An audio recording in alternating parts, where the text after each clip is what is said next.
Stevie.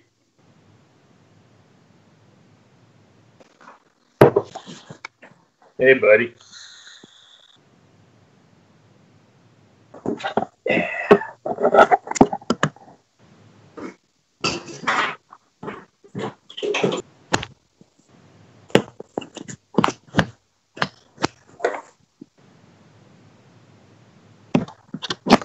Oh, the shop. You're still there, bro.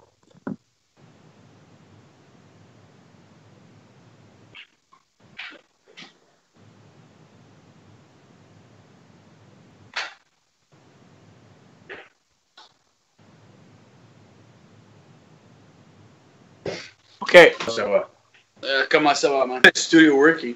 This is Studio A for now until yours becomes sure Studio A and not mine Studio B. mine will never be A. Not. How's everything going there? You know, changes. That's life, buddy. I know all about that, man. Yeah. I'm moving out in a month, so I'm going away like I did in 2000. Decisions on my own. Don't tell them. Washing machine, dryer already on years. It's the second time I'm going. Came back from that had a huge impact on things, man. Oh, for sure. It has nothing to do with your work ethic. Is there? There's nothing to do with that. It's the way you got to fix it. And now it's like it's been four years. I've been building up to that, and this apartment's rent free, man. Because they pay the rent, and St. Leonard here, community here, you never see them.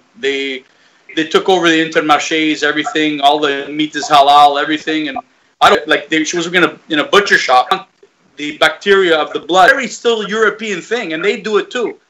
Right. The Jews, it's called kosher. Yeah. In the Middle East, they don't do that. Where all the diseases are.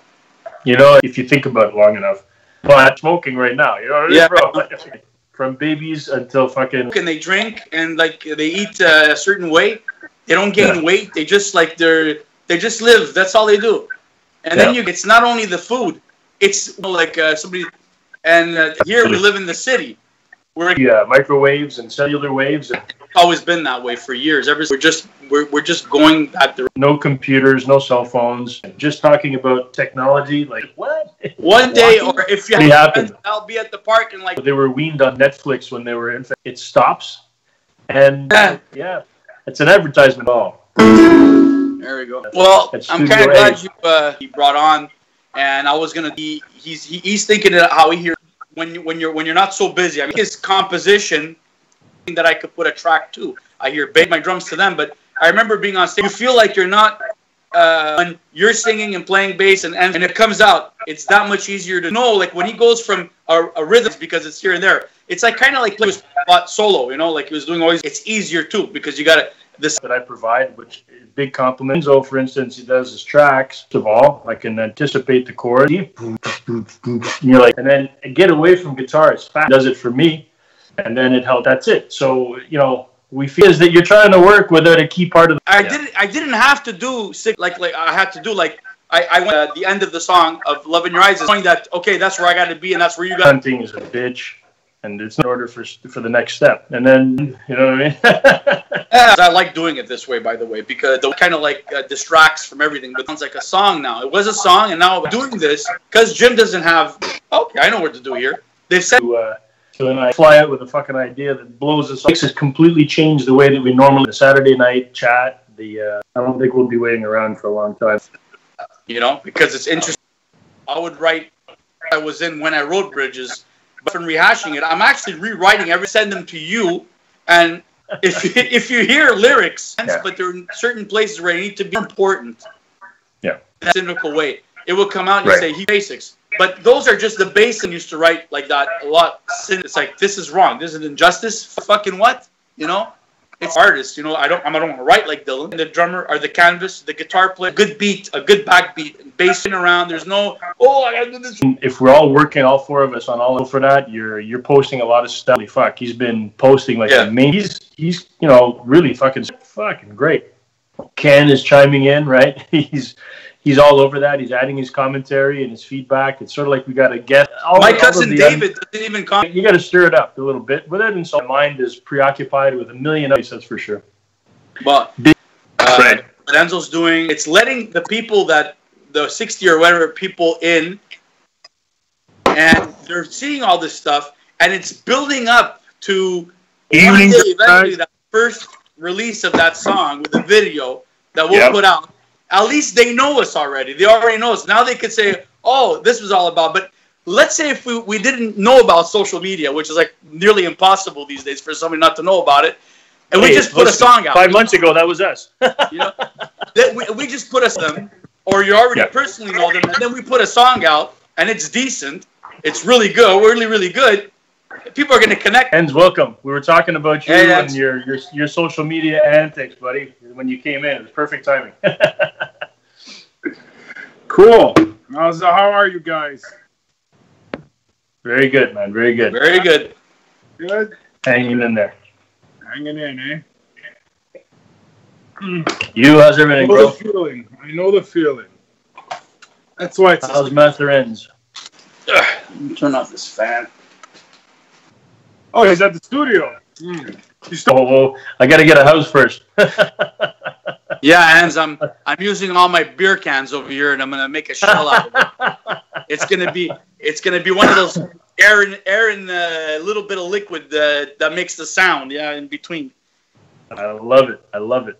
Where are you gonna find estimates? I'm making estimates first. You make estimates like any business does. You make estimates. Where are you gonna find black wood? That's my question. Black wood? No. The color comes after. The wood. Okay. The wood is. I wasn't joking. Fabricates. I wasn't joking the other day. I know. It's a true story. You got your ice and your cigarettes? Yep. That was one of my favorite posts. I have to go get ice and cigarettes now. I'll be back. Oh. Why? And he just faded off the camera. Oh, that would be something.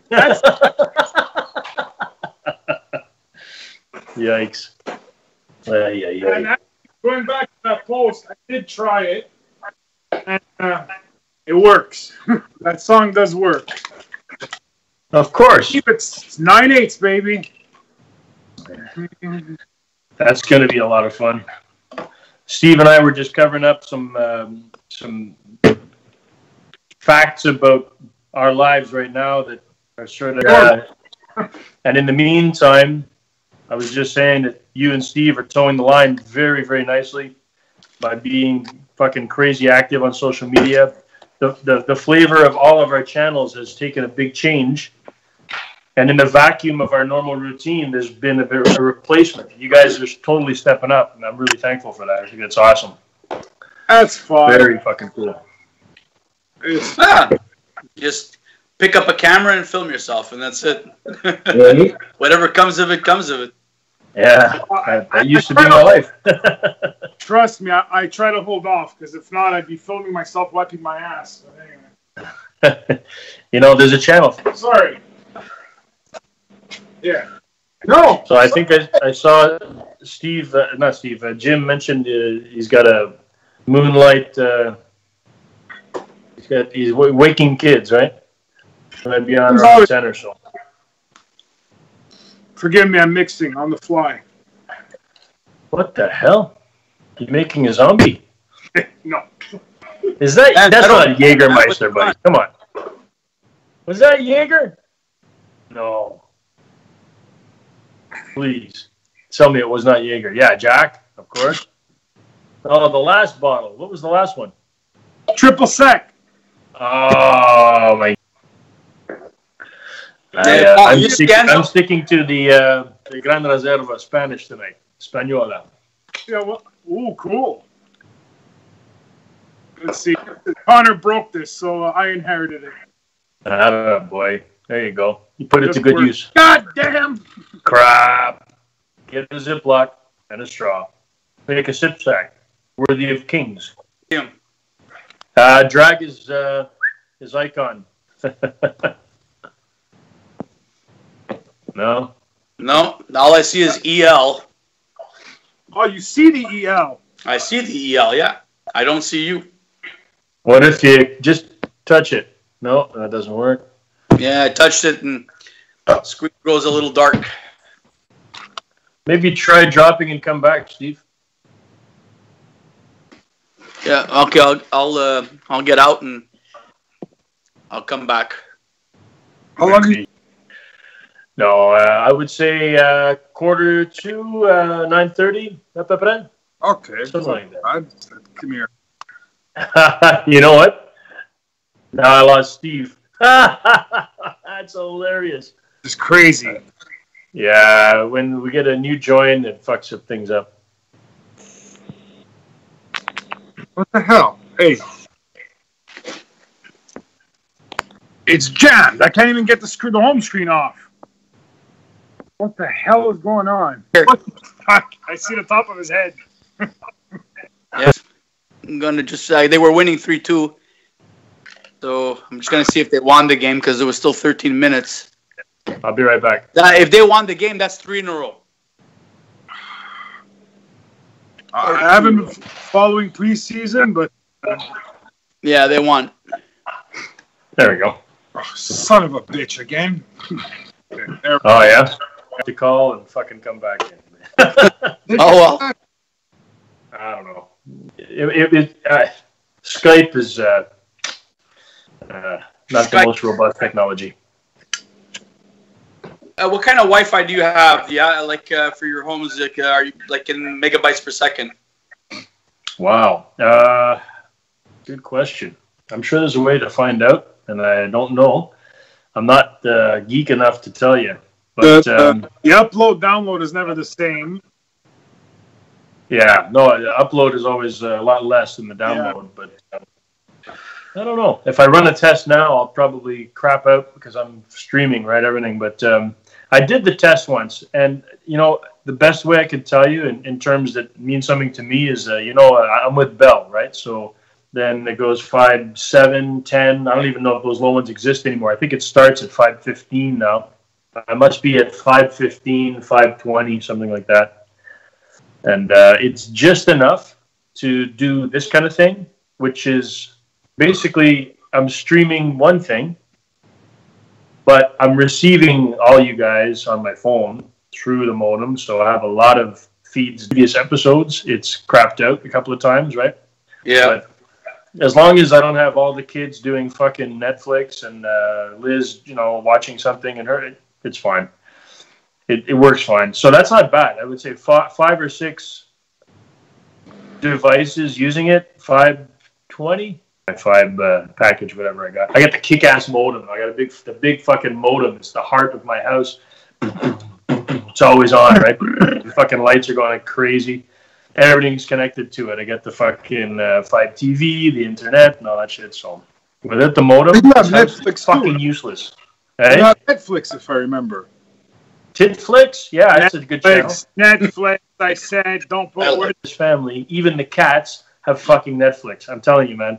And the best is when I log in, I crash out. I can fucking put the iPad on my chest and, okay, I'm going to watch some Marvel comic some good... Oh, did you watch The Punisher? Oh, no. I haven't watched any of that, Paul. I don't have Netflix. One day. I watched Iron Fist. I was very impressed. I enjoyed it. I watched... There was another one, Luke Cage or whatever. Black guy.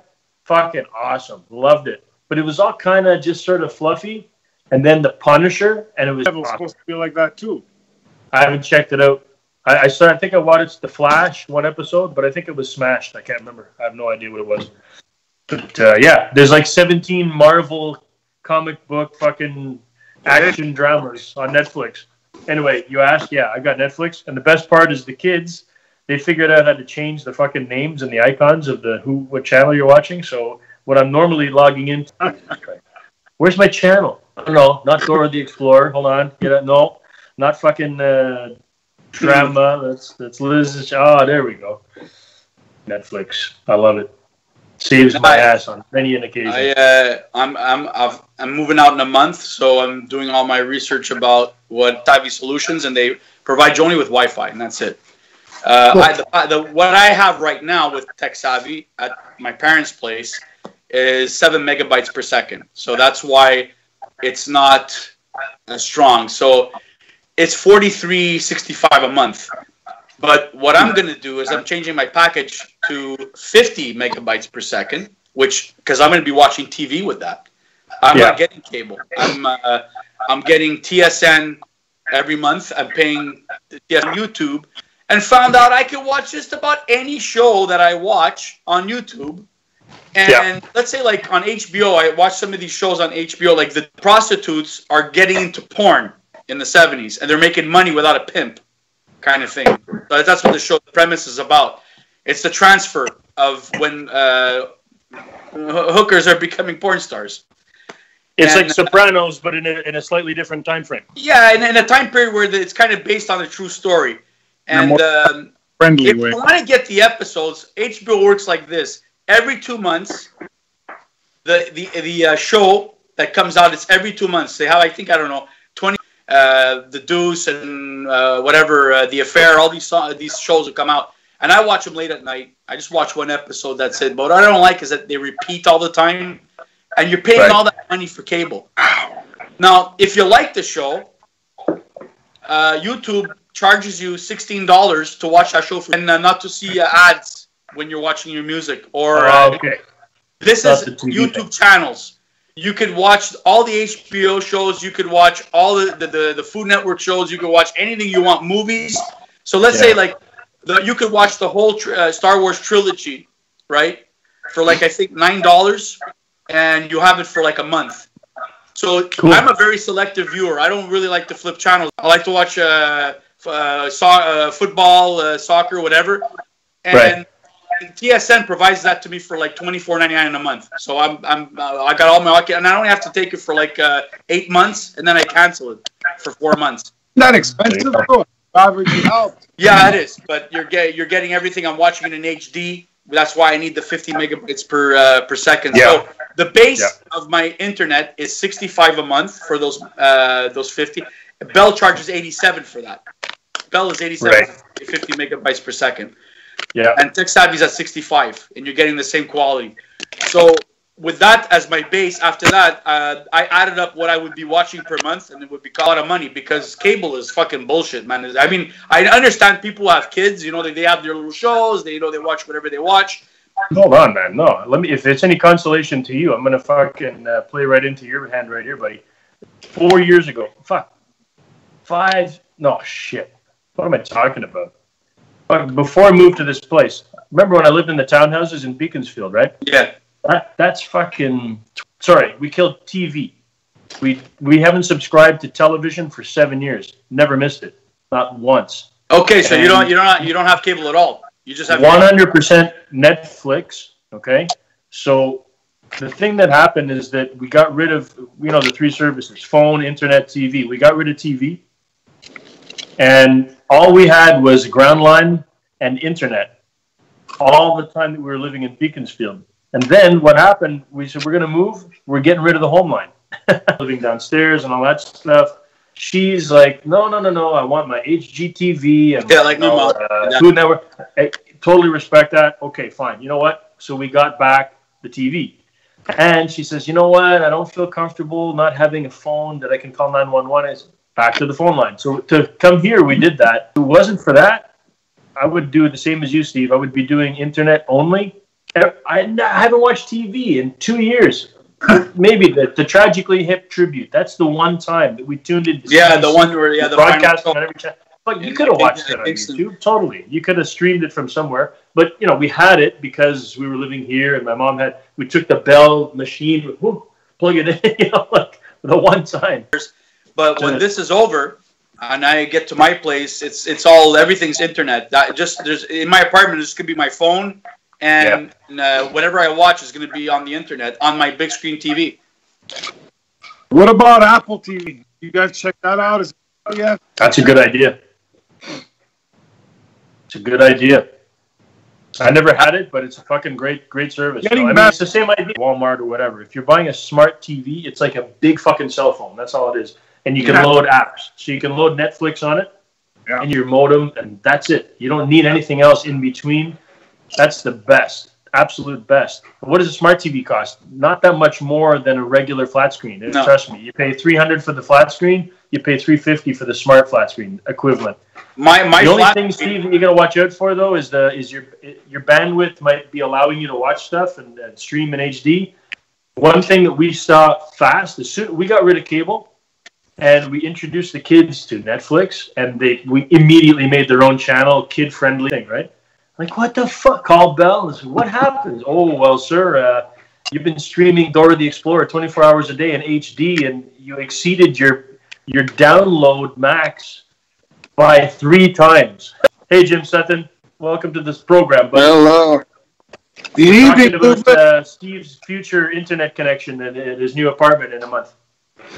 Oh yeah, he's gonna rub sticks together, what? What is this? Hillbilly fucking Saturday night at the fucking peg? For like an hour and a half a night of TV that I watch, it's totally worth it to have that because if it says that you've got I don't know, 10 gig maximum download or whatever, just monitor it. I'm sure that service from Ottawa that you're with, they've got a way to log in to see each month how much you use. You just be careful that you don't go over it. That's it. Well, so far, I mean, for Bell, it was $10 unlimited download. Yeah, it's $10 a month extra for that privilege of having unlimited. That's all it is. Same here. You're better off. So what's the Edmonton dinner jacket? Hold on, I'm gonna switch up my drink just for you, buddy. Yeah. Speaking of, I'll be back. There you go. Load up. Turn the heat on, you cheap fucking bastard. Turn the heat on. You know what, James? Inspired me. You are an inspiration, Mr. Sutton. Thank you. Cheers. It's yes, in my nice Coureur de Bois colors there. Yes. Yeah. Yeah. No. Well. Let's honor Mr. Sutton. Come on. I'm calling you guys all out right now. Everybody, we're switching to chemise karate. Go. Right, watch him run. This is it. It's happening. It's fucking happening. Chemise karate. The sad part is ends. There you go. All right. This is what I wear all friggin' year long, basically. Except for 2 months in the summer. That'll do. Yeah, Steve's busy getting a break. Hey, you know what? That's it. I'm up in my game. I'm up in my game. Nice. Chemise karate. Check. Oh, yeah. All right. It's going out. We're good. It's beautiful. Chemise karate. I was barbecuing. I don't know about you, Enz, but it's goddamn polar here, man. What? I don't know about your place, but it's pretty polar outside tonight. It's beautiful. Yeah. Camel pants. Camel pants. All right. Our first streaming live show. We're all going to be in camo. Absolutely. Camo and karate. C'est bien. I won't demo the bottom of this show, however. Where's your lumber jacket? My lumber jacket. Oh, he's got these 2 fists in it. He doesn't need a lumber jacket. He's all set. Double fist in it. Yeah. Yeah, that's gotta hurt.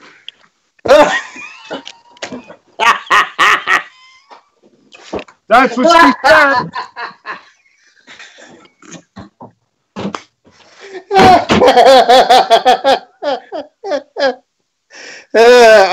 As long as I assume what that was supposed to be, and we don't need to go there.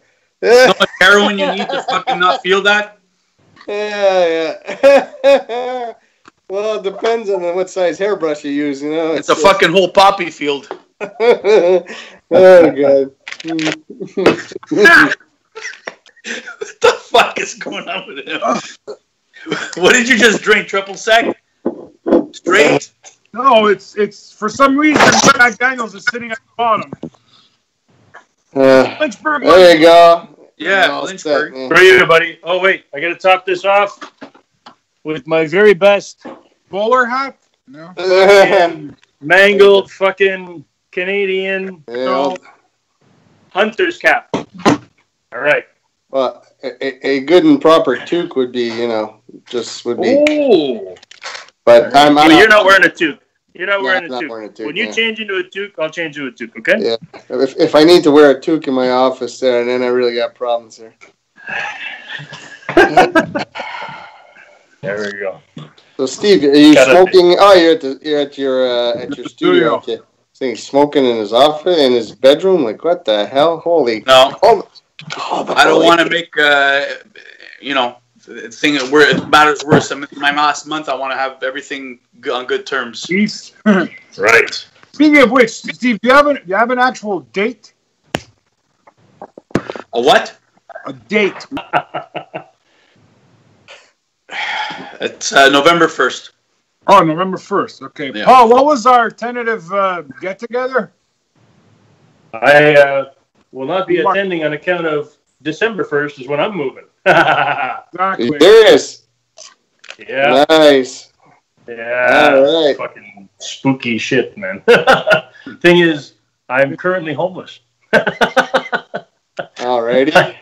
I'm living in a sold house, man. I don't belong to me anymore. Yeah, don't congratulations. Very nice. Nice. Yeah, cheers to that, man. Thank you. You know what they say, the real estate agents, they say, that's all well and good, but get past inspection. We got past inspection. That's right. Exactly. The sold sign is on the fucking lawn, man. Oh, nice. You definitely want an Inspector Clouseau as your inspector. Yeah, that's right. Inspectors, I've decided, no disrespect to anyone who's an inspector. They're assholes. Yep. They're all assholes. Yep. Every single one of them. Fucking control freak bastards. That's why they make the big bucks. Yeah. Yeah, well. Anyway, I've had my fun with inspectors. Oh, yeah, I know that. I almost made it to court. Yeah. That should be a song. Almost made it to court. Almost made it to court, seriously. That is, Steve. It's called You Never Give Me Money. What? You never give me your money. You always... There you go. Invitation. Thank you. I black out here. Down and then the constipation. I break down. Get that an invoice. I'll pay you. Perspiration. Perspiration, right. Speaking of which, just to change gear and now come back. So, you like my version of singing Paul McCartney? It's cool. Buddy, I didn't talk enough about it, and Jim, you weren't in the show yet, but Steve and I, we spent a little while before you guys chimed in talking about all kinds of stuff. Amongst it was the fact that we have this sort of circle of productivity when we first started. Remember, let's have a flashback. Remember when nobody was connected to Facebook? You fucking bastards. Almost a year now, right? You remember? Yeah. Facebook. No, I'm not going to Facebook. Now Enzo, you social media whore. You whore. I love you. I could fucking kiss your face, you bastard. I love it. Now, Steve is not raised to whore status just yet. He's sort of more like Gimp. He's just a bitch. He's just a bitch. Social media Gimp is a good... Jim is right now social media celibacy, right? Yeah, he's just gotten hand jobs. That's all. Well, not even. No. He's Facebook Mormon. Yeah, I was gonna say I'm. But he can experience. Come on, take off your undergarments. I know you wanna. But yeah, I'm still waiting to get to first base. Yeah. Yeah. Social media has a tendency to be very dry. What are you gonna do? What we were talking about basically is that I was sort of reminding that I appreciate the filling in of the void, because I'd like to dub myself the original social media whore of the group until you guys all came around in various shades. And now that, we had something cool. It was fun. And Steve was the one who's pointing it out. He says, it's great when Enzo does a track, a video, band lab, or whatever, an idea, a brain fart, and it's splattered all over the screen. And Steve can do only so much, self-admittedly, right, Steve? That's right. There's certain things that you can do, but certain things you're like, fuck, I can't anticipate that or that. And so when started this, let's use this tool and this tool or whatever, it was great because I would fucking jump in and try and track stuff and tempo or whatever. And in the absence of that, our sort of circle is a little bit broken. And so what I was trying to say to Steve is that I'm very thankful that you guys are filling in the gap, because you guys honestly are towing the line big time. Jim, you're busy as fuck too. So basically it's two parts of the equation out of 4. We're on half thrusters. So thank you to you, Enzo, and to Steve, because not only have you tried to keep the productivity circle going, but you came up with a brand new fucking episode. Like, there's a brand new show inside the show, and it's awesome. I'm at work, and that's what I was telling Steve, and the phone, notification, oh. And then Ken Sutton replies, oh. And then Enzo replies, oh. And then Carmi replies, and then Carmi's sister replies. Everyone's like, what? This is great. And I didn't fucking do anything. It's like it's on autopilot, but it doesn't happen by itself. It takes content. So you're fucking making content, you social media whores. Fuck, I love it. God damn it. Huge fan of what has become. I still gotta go and watch one of these things. I got no idea. You're such an Mormon. You're a Mormon. You're an unholy. Yeah. I would just say moron. Fuck that. Yeah, well, you know what? Yeah, you can say whatever you want. It's I'll take it. No, but Jim, you're indirectly responsible for this success, okay? And I will tell you why. Because my notifications are a true sign of what's really happening with us online.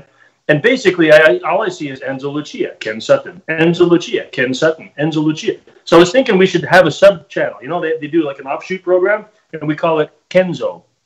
What do you think? Is that, Ken would love. I bet he's thinking, he's going, yeah! He's at home. Oh, Kenzo! I'm the first letter in that. I love it. Yeah, Kenzo. Holy hell. Once I fucking get my studio going, and Jim is less involved in fucking manipulating parliamentary affairs, we're all gonna have a fucking A-day and look back on this and say, you remember when? Last week?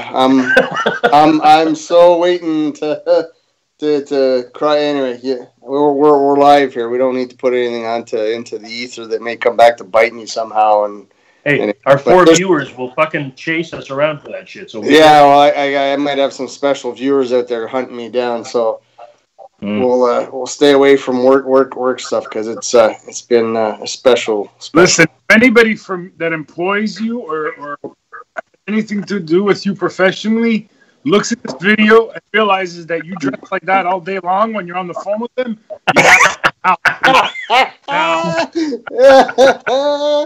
they know that you pull like, he's sitting there in his fucking underwear while he's talking to me. Oh, well. Yeah, well, awesome. I've told people that. But the underwear is acceptable now. If they saw me wearing this shit, they'd probably be a little alarmed. But, anyway. Yeah, guys, yeah. Wait, I still have a Naked and Afraid episode to do. Don't worry. Who? Naked in the Fridge episode? What? Naked and Afraid. Wow. Naked and Afraid, yeah. The Soulmasons. I'm afraid because I'm naked. Don't worry about the music and not band lab. Let's straighten out what you got to straighten out, and we'll get there. But what I'm very thankful for is that I remember, and you've been a massive force for this fucking constant stream of social media drivel that we're all trying to contribute to. And I remember our initial conversations about it, and you're very logical, even though you are a chaotic entity. You are logical, and you think about things like very analytically, and then you know the rules and you want to break them, which is awesome. But understanding the rules of social media at first, and I remember we were talking just like very candidly about how does it work and what, but I don't understand. It's the Seinfeld theory, it's a show about nothing. That's exactly what we and the fucking aha moment is like so basically I can fart and talk about my mailbox and make it viral. Excellent. Nice. Hold on, let me get my flag up. Copyright on that shit. And then it's like we're all wearing Shami's karate. Like, what more do you want? That's it. Right. That is with a Beatles T-shirt underneath, of course, a little chit box. But you know, you have a Beatles T-shirt on. Yeah. Roll up pull up one of those rolls. Let me show you my Man Marie's. Man Marie. Well, you know, you can't barely see it, but it says help. Oh, okay. Yeah. Oh, yes. Help. Yes. That's appropriate. It's starting to fade away, but I need somebody help in it. And the Beatles. Nice. Attaboy. Hey, I have an anecdote. All right. Let me hang on. Give me my pillow, my blanket. Everyone got a drink?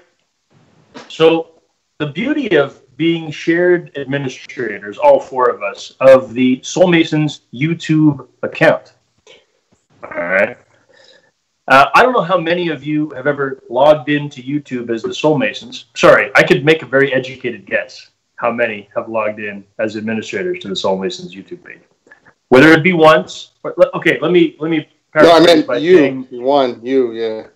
I used to use my daughter's iPad to broadcast my cooking channel shit, right? And so what I realized one day, I'm at work on my phone and I log into my cooking YouTube channel. I'm like, what the fuck am I seeing recommended video for Barbie stuff? Why am I Minecraft? What the fuck is Jesus Christ? Like, I make very careful, specific things about what I do with when I'm logged in as Tibo or logged in as this. What the fuck? Like, I talked to Cassie. Cassie, did you log into Dada? Yeah, I did Dada. And it was a lot of shit. Like, fuck, you get off my channel, you little fucking. And so I log into the Soulmasons YouTube account today to monitor the video feed. And what do I see? I see a whole bunch of interesting stuff. And so, recommended videos. Karate nerd. I like it. All right. What else? We have interesting recommendations for 6 things that happen when you do planks every day. Interesting. Or how about, are you interested in The Late Show with Tom Snyder? Very interesting. Paul McCartney. Lots of Paul McCartney going on. How did that happen? And The Tonight Show with Jimmy Fallon. Of course. I would expect that. And then recommended channel for you, Star Wars. Really? Interesting. And so it is so cool because, Jim, if ever you logged in, and Steve, I don't know if and when you do, but it's just so funny because then you see, like, this is a great thermometer, you know, of interests. If we all had, like, I mean, we should all be logging in, right, to do stuff on the various channels. But when the day comes that we're all managing and doing stuff by mistake, oh, yeah, that's interesting. It'll be like not just Enzo and Paul and partially Steve reflection of our interests. It'll be the whole band, right? Yes. What does YouTube think we as a band should be watching? It's a very cool social experiment.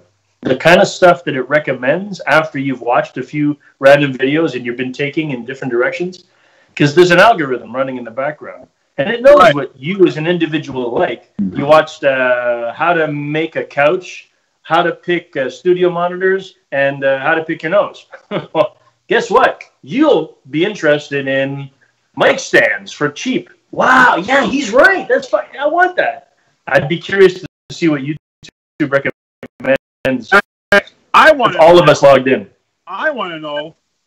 I never logged in. I was just searching. I was showing Michael. I know. Exact same thing happens to me when I'm logged in. I'm logged in as whatever. I have a gaming. Oh shit! Yeah, fuck. I gotta log in to Stevo Music. My multiple personalities get in the way because I want the recommendations to be in the flavor of whatever channel I'm. Yeah. My brand, right? I want cooking stuff, music stuff, fucking gaming stuff. And I forget sometimes, like, fuck. And I notice instantly, as soon as I see something out of place, what the fuck? Oh, yeah, I was logged into Soulmasons and I went to check out fucking Star Wars, right? I mean, or something like that. It's fucked up. YouTube and Google are a powerful mind fuck. powerful mind fuck. Yeah, they know. They know. They pretty much know everything that you're that you're looking at, and then they recommend something that's associated with it, and you get it every day, you know, through Instagram. And I'll give you a story. I was looking at something, and then Instagram shows a infomercial about a product, and yeah, I did need that.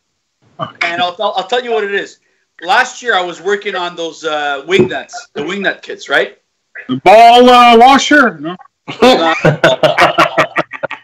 Or the person. I thought I was the wing nut. Isn't there? But I was working on these things, and on the bottom end of those wing nuts, they got to go into the slot, right? And I'm cutting them 1 inch at a time to fit in those wing nuts. And so you could just screw in. I bought it. It's coming in soon. A tapping drill to fucking make the bottom part. Absolutely. You know, because they know I was looking at a lot of things pertaining making wing nuts and stuff like that, and suddenly the burring tool just appears. Yeah, I mean, doesn't that happen on Facebook too?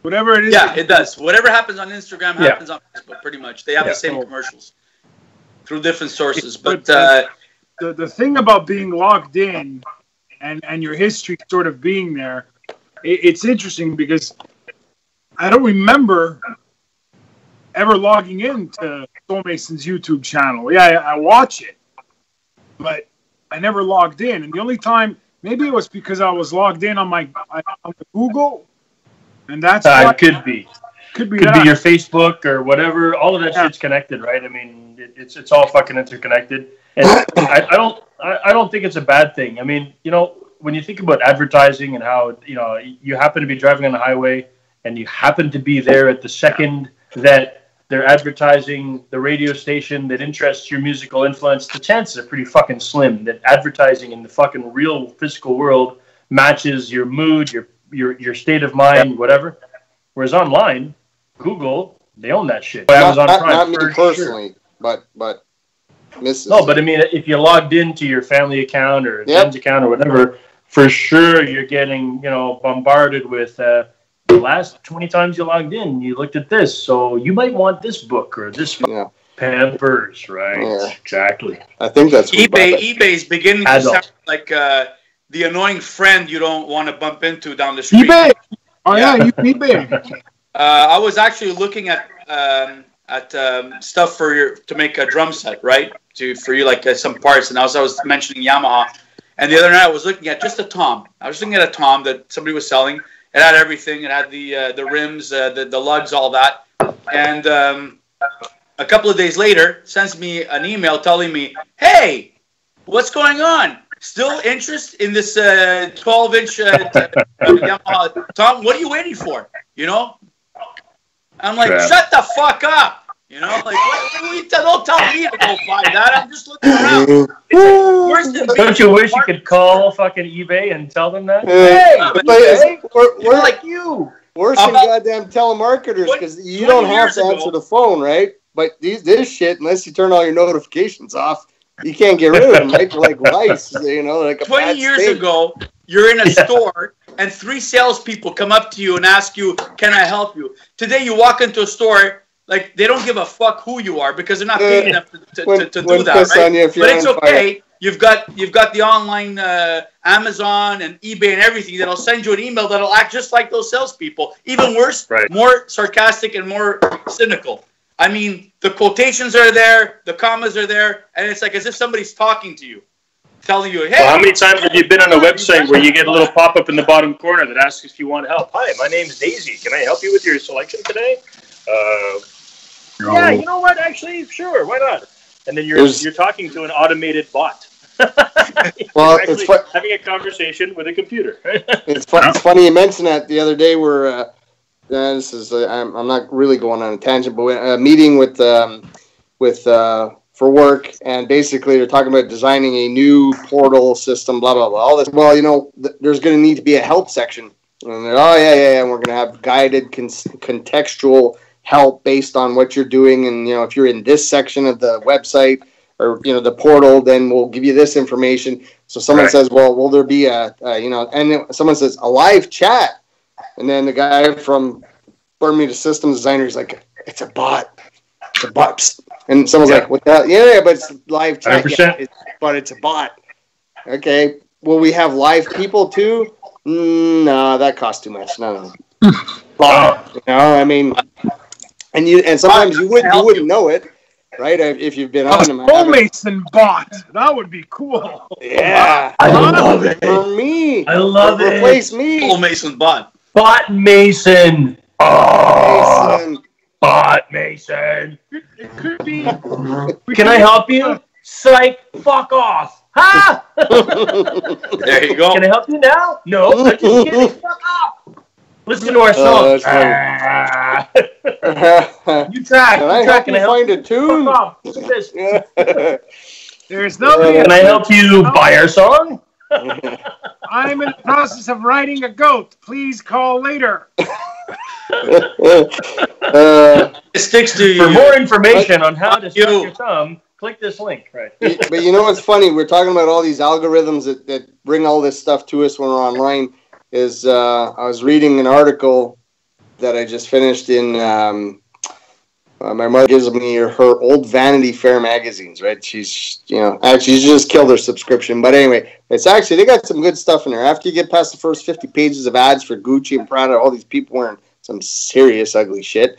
Anyway, and then there's like the second half of the magazine. There's he wearing the fucking hat and the jacket. There's he. Yeah, but at least my hat and my jacket don't cost $5,000. Hey. But they hold on. Wait. We have to upgrade. We're gonna upgrade right now. All right. Now we're switching from chemise karate to blazers. Quick. Vanity Fair. Yeah, seriously. Let's go, Dorian. Thing right now. Come on, let's move along. Moving right along. I go get the blazer, but if I go upstairs, one I wake her up. But two, she found a tie in my car today. In the car, was bitching. You got to be careful. Your brand new ties. I took it off in the car and it fell down. But bro, you wear a blazer every day. People think I do, but this is really what I'm wearing. You know. I got no blazer here, that's for sure. Yes. Oh, okay. So Steve, you know what? You pick an item. I'll switch costumes to whatever you want. So as you're doing your Superman of a nice looking sharp. So I basically read an article that the guy who invented there you go. There he is. Take it easy there, Clint. Nice. And bro, I'm with you, buddy. I'm with you. Where's your double barrel? Hold on a second. I'm with you. Steven, I'm with you, bro. Both tonight, but anyway. So the article is from the inventor of the internet, and basically he realizes that it's gone amok. Al Gore. Who? Al Gore. See what? There you go. There it is. Al Gore. Fucking went over your Al head. Gore? No, he didn't invent the internet. Shut up. Al Gore? Al Gore. Give me a break. Al Gore invented the internet? Yeah, I don't think so. I forget the guy's name anyway. He works anyway. Some British guy. Anyway. Okay, put a sock in it, man. Basically, he's trying to, because of the centralization with all the big guys, right, and all the ads and playing around with elections and what can be done, what people are starting to do, right? The idea was to decentralize and educate people and blah blah blah. There you go. That's a proper Saturday evening attire. Nice. Yeah, you can go stand out in the middle of the highway. Anyway, canoe ride on the canal.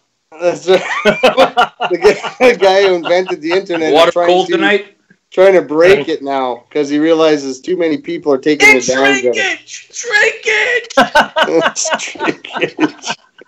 Yeah. Wait till the middle of next year, and then middle of next year for that ball drops. Yeah, that's right.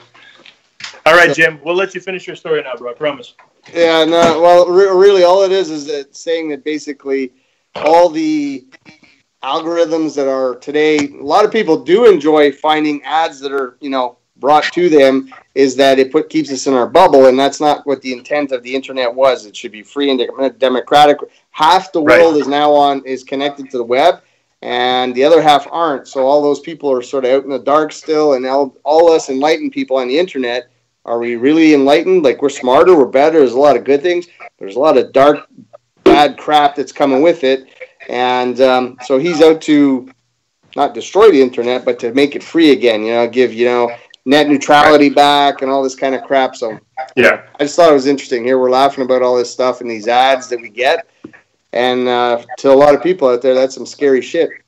Hopefully he doesn't succeed before we become very successful on YouTube, right? One day. One day. That's so the name of the guy you're talking about, Jim, by the way, is it not Robert Kahn? Robert Kahn? Yeah, maybe. The British guy? Robert Kahn, History of the Internet. Tim Berners-Lee, that's who you're talking about. Tim Berners-Lee. That's it. Berners-Lee, yes. Tim Berners-Lee. And I know he's got a company now. He's got a not-for-profit organization that deals with exactly what you're talking about. Net neutrality is huge, and especially when Obama was in power and he was endorsing that, there was a swing back to get away from FCC trying to endorse big companies being able to say, for instance, how it translates to the user is, that's fine, you want to watch YouTube? No problem, you can watch it for free. But if you want to watch the good shit, you got to pay $5 a month. Not much, but you have to pay, no matter what. Like, anything good, anything popular, not just channels that are selected, but anything that gets more than 1 million views, you got to pay. So that's what Tim Berners-Lee is all about. He says, no, I fucking invented this shit. I don't want it to become this, but money talks. Yeah, exactly. Money talks. Do you know what I'm talking about, Jim Sutton, working for the government? You know what I'm talking about. Working with. Let's not say for. Or working with. The other night there, just to get back to our page, I issued you a challenge. You there. I couldn't find it. I went and looked. I didn't saw that. You called out the gym. So I did go and look. I swear. Where did you go look? I went to I went on Facebook. Period. Then I went to your page. I think. I don't know. I didn't see any notifications about it. Soulmasons. Never mind my fucking page. Go to the Soulmason page.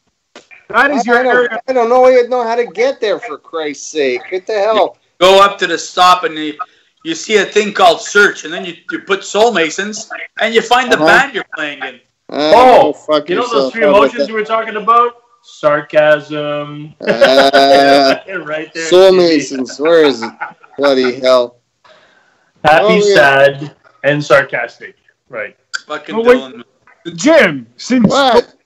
You're an administrator. Who? You're an administrator of the page. When you log into your Facebook page, you should have the fucking shortcut right there. Yeah, hang on there. I'm trying to go right now. He's gonna fucking do it to spite you, bro. And this guy makes decisions with the government for us. True story. That's right. Hey, worse things have happened. All right? And we have free Medicare. So there you go. Soulmasons. Okay, yeah, there you go. Just saying. Okay, so here, I'm on our page here. All right, don't go look at it now, man. You got like an hour's worth of stuff to catch up on. Oh, maybe 7. Oh, is that Saturday morning fun? Was it somebody 7. with leprosy? You found something. Jim the archaeologist. Okay, I'm just sorry. Jesus, ends. God Almighty! You put him on the spot, and you put Jim on the spot. It looked like Merle. He's an honest Irishman. You know, he doesn't deserve this kind of pressure. I mean, he's got enough going on in his life. Got 84 kids. I mean, and he's a Mormon. I mean, what do you want more? Come on. That's a lot of pressure, man, right there. Okay, I'll go peruse later. Okay, but you found the way to get to it. That's what's Yes. I managed to find out. Nice, Steve Cipollone. I'm with you, buddy. Bravo. All right. Okay, now I need to celebrate that I found a Soulmason page while I'm talking. Hey, there you go. by going to get another beer. I gotta catch up. Oh! Unnecessary nudity. I found it. Was it too much? Was it too much? Too much. Whoa, that slipped out, I swear. Yeah, you know. Too much too soon. Those. It is what it is, guys. Oh, dear. Another one of these and I'll join you. All right. When we get chili peppers, let me know. Holy Jesus, that's fucking nasty. Oh. What was that snap popping business? I saw you mix it, bro. Oh. Well, there's an ingredient missing. I faked it. I was supposed to put 7-Up, but I put in like some other shit. All right. Whatever. And I liked the comment last week when Brad said rock and roll. Give that man a cigar. You know what I wanted to say? I wanted to tell him, shut your fucking mouth, you're a musician.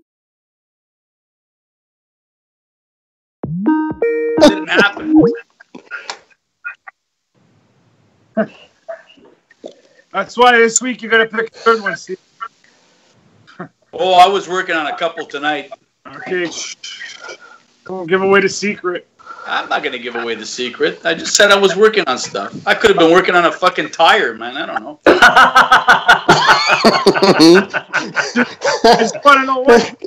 Working on some fucking crochet, man. I was working on a hemorrhoid. Yeah. It was beautiful. The hemorrhoids in the tire tonight and had a couple of beers.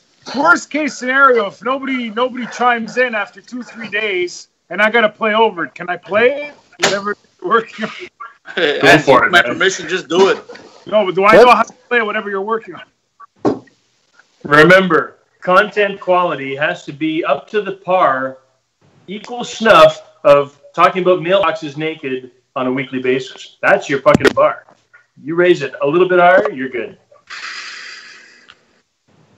My recommended videos that I see most often, which is so weird, I don't know what the fuck's going on Facebook. Every third post is a fucking skateboarding video. Like fucking, some kid fucking slow-mo flips. He lands and why? What the fuck? Do I get drunk and watch skateboarding videos? They're 3 in the morning, I wake up. My posts are a little different. Wow. Whoa! I get the Graham Martin show. The what? I know, I love it too. I mean, it's a great show. But the Who show? The Graham Norton show. It's a talk show in England that's the equivalent of James Corden's show. That's the invention of James Corden's show. They got 3 or 4 famous people. He talks to them all at the same time. They're all like flaming homos. Is this like is this like any other late night talk show? Yeah, but in some other dude. It's the basic setup. There's 3 people on the couch, but it's just he's very engaging and I don't know, the guests seem to let loose when they're there with him. I don't know if he drugs them in the back and they just talk like. Drink the Kool-Aid before you leave the I saw one after a post I put of 4 guests, 4 like guests that you'd never see on the same show. Mel Gibson, John Lithgow, Will Ferrell, and what's his name? That guy there. Steve. It's because they're all in a movie together. All of them, including I know what's his name there. Donnie. Wahlberg. Not Donnie. Mark. Yeah. That's what it is. So they're all in the movie together. That's it. Okay. You didn't notice they might be talking about a movie? No, they weren't talking. They were just talking about the thing that I caught was Will Ferrell talking about those tricky bastards getting his doctorate and making a speech, and he decided to sing what's it called? Whitney Houston song. What's it called? Yeah, that's it. Whatever. No. So Graham Norton saying, "So you sang this song to completion." He says, "Yeah." As a matter of fact, we have a video of that. And he did sing at this thing. He sang the fucking song to the crowd. He's a ham. He'll sing to anybody. I fucking love Will Ferrell. All kinds of stuff. I'm not a huge Will Ferrell fan, but Go look for the drum off between him and Chad. Yeah. That's awesome. Exactly. Awesome. Because what's his name? There's a drum off between. Farrell's done some funny stuff doing in that movie, man. I fucking pissed my fucking pants. You know what? The other one, Steve. That's every year now. I'd watch Old School once a week, right? But I can watch it now with Aiden, right? It's another classic that I can't watch with him yet that I do want to watch with him, but is Elf with Will Ferrell. The next one, when he's a little older, we're going to watch Bad Santa, right? No! Don't watch Bad Santa with him. I can't wait. My favorite all-time movies. He's waiting. He's counting the days. 433,000 days left. Can't wait. So many movies, so little time. For me, it's when he's in the parking lot and the fucking midget guy goes and looks for him and he opens the door and a whole fucking bunch of beer bottles and bottles, beer cans fall out. I go, that's such a dream life, man. Nobody can have a life like that. You can't have a life like that unless you rob fucking the safes, you know? No, it's the best scene from that movie is, look, this is your hopes, your dreams, and this is shit. Or something like that. Or that was a good movie. Yeah, that was a classic. When he tells what's his name there, what's his name? The guy who died there, Bernie Mac. Yes. Yeah. Just dust that thing off once in a while. Second one. That fucking movie, man. Hey. It's when he's talking to that poor kid. Bernie Mac was already dead by the time the second came. But they did a bad. Yeah, they did a second one with Kathy Bates playing his mom. Oh no! Yeah, it's a bit mental. It's more tame than the first one. Now that makes sense, man. Kathy Bates is his mom. Now I understand everything. The only funny part of the movie. Oh my God. The first one was classic. That's my all-time favorite Christmas movie. Fuck it.